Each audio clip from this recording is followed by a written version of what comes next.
Welcome to Democracy Now!, democracynow.org, the War and Peace Report. I'm Amy Goodman. We're broadcasting from Santa Fe, New Mexico. In Cleveland, Ohio, officials have agreed to pay $6 million to settle a lawsuit filed by the family of Tamir Rice. The African-American 12-year-old was fatally shot by police in 2014 while playing with a toy pellet gun in a Cleveland park. The 911 caller reported seeing him with a weapon, but noted it was probably fake. That information was not relayed to the responding officers. Officer Timothy Lohman shot Tamir within 2 seconds of arriving at the scene. Neither Lohman nor his partner Frank Garmbach administered any first aid. When Tamir's 14-year-old sister rushed to her brother's side, they tackled her to the ground, handcuffed her, and put her in the cruiser. Tamir died the next day. Last year, a grand jury failed to bring charges against either of the officers. Cleveland Mayor Frank Jackson announced the payout, which is likely the largest ever for the city in a police-related case. And while we have settled the legal side of this and the court proceeding side of this for $6 million, there is no price that you can put on the life of the loss of a 12-year-old child. After the settlement was announced, the head of the police union sparked controversy by suggesting the Rice family used part of the money to, quote, help educate the youth of Cleveland in the dangers associated with mishandling of both real and facsimile firearms. We'll speak with an attorney for Tamir Rice's family and a Black Lives Matter organizer after headlines. Voters head to the polls today in Connecticut, Delaware, Maryland, Pennsylvania, and Rhode Island for the so-called Acela primary, nicknamed for the high-speed Amtrak train that runs through the states. On the Republican side, the primaries come after Ohio Governor John Kasich and Texas Senator Ted Cruz announced plans to coordinate to defeat Donald Trump in 3 upcoming states, though the alliance appears to be unraveling already. Cruz's campaign has settled focus on the May 3rd primary in Indiana in order to allow Kasich to compete with Trump in Oregon and here in New Mexico. Trump mocked the alliance and his rivals at a stop in Warwick, Rhode Island. In politics, because it's a rigged system, because it's a corrupt enterprise, in politics, you're allowed to collude. So they colluded, and actually I was happy, because it shows how weak they are. It shows how pathetic they are. Now you look at Kasich, I don't think he knows what, did you see him? He has a news conference all the time when he's eating. I have never seen a human being eat in such a disgusting fashion. Democratic candidate Bernie Sanders rallied voters in Pittsburgh, Pennsylvania Monday, saying he could triumph in today's contest if voter turnout is high. All over this country, what we have found is that when voter turnout is high, we do very well. And I believe that if there is a high voter turnout tomorrow, we're going to win here in Pennsylvania. A new survey from Harvard University's Institute of Politics shows Sanders remains the most popular candidate among young people between 18 to 29. Polling director John Della Volpe told the Washington Post, quote, he's not moving a party to the left. He's moving a generation to the left. Democratic rival Hillary Clinton, meanwhile, took aim at Republican frontrunner Donald Trump during a campaign stop in Wilmington, Delaware. So Donald Trump says wages are too high in America, and he doesn't support raising the minimum wage. And I have said, come out of those towers named for yourself and actually talk and listen to people.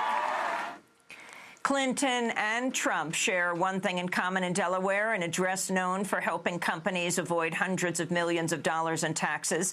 The Guardian reports the 2-story office building in Wilmington is the registered address of more than 285,000 companies, more than any other address in the world. By registering in Delaware, companies can avoid taxes by shifting earnings from other states.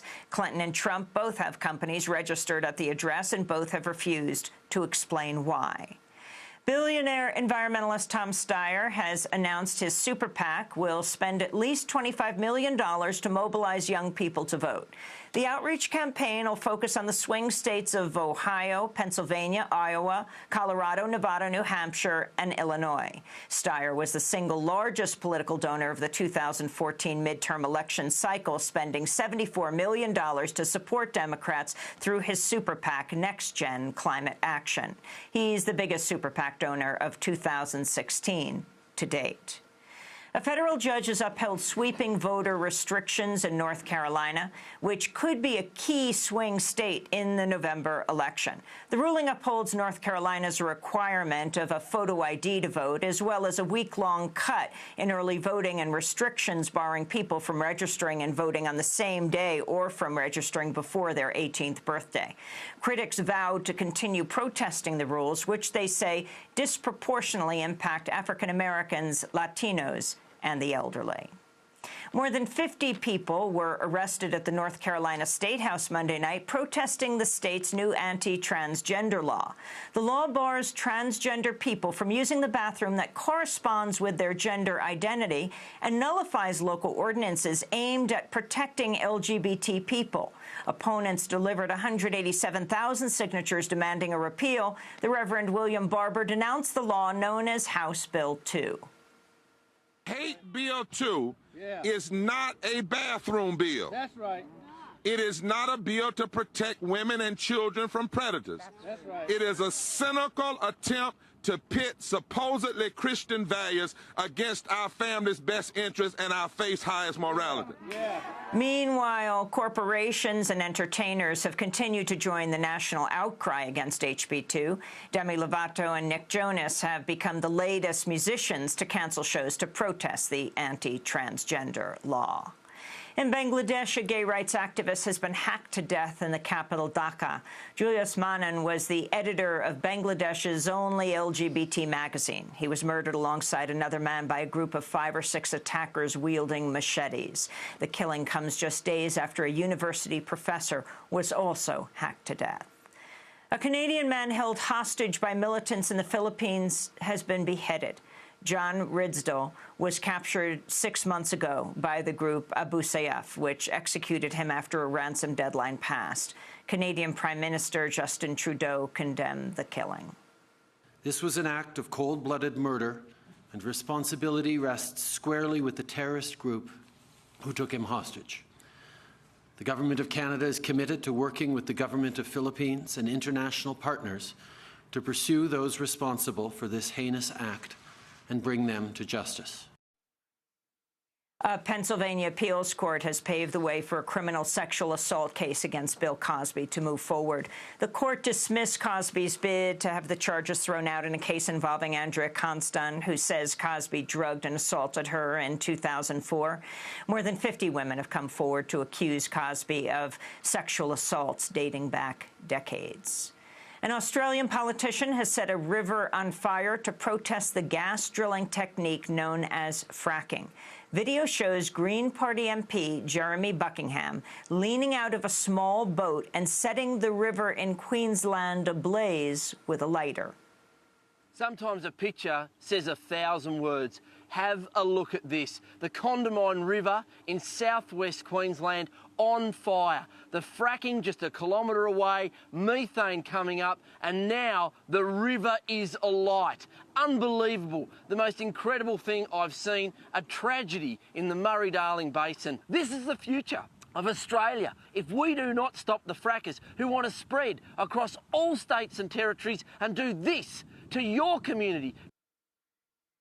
And Ukraine is holding commemorations today to mark the 30th anniversary of the worst nuclear disaster in history. The meltdown at the Chernobyl plant sent a cloud of radioactive fallout into Russia, Belarus, and over a large portion of Europe.